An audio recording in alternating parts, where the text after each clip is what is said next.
Nag-promise ka sa akin na hindi ka malilate. Sinundo ko pa si Mary Ann. Nag-promise ka rin sa akin na hindi mo isasama yung Mary Ann yan. Okay.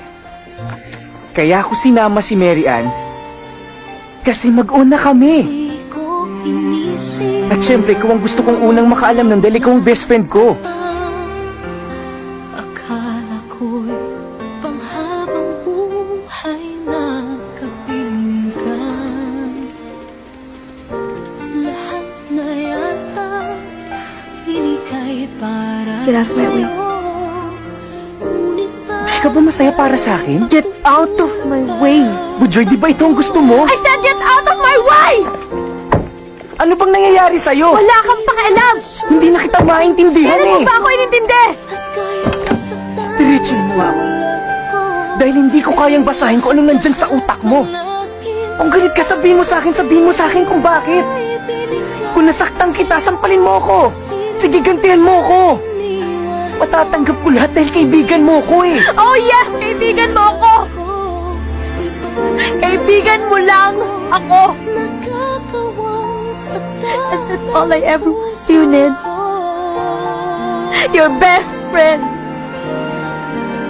Akuhan mo kung may problema ka.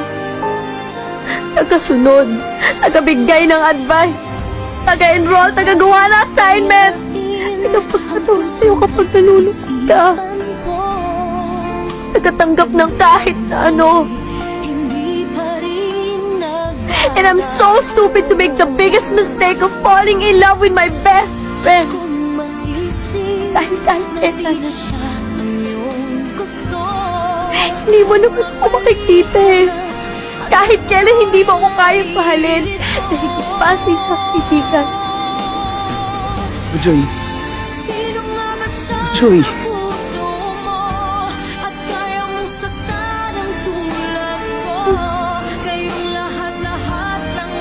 Ngayong alam mo na,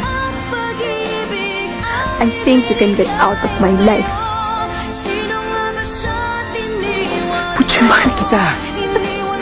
Mahal kita, Bujoy. Mahal na mahal kita, kaya siguro duwag ako. Kung magkarelasyon tayo, paano kung masaktan kita? Bujoy, baka pa ito, Bujoy, na kaibigan. Wala pa. Bujoy, hindi ko kaya wala ka sa buhay ko.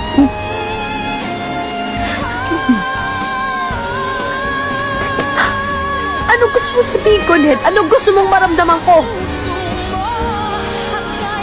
Mahal mo ko, pero hindi mo na makaya paglaban yung pagmamahal mo sa akin. Gusto mong maniguro? Ned, hindi ka lang... Huwag ka lang isang tuwang. Makasarili ka!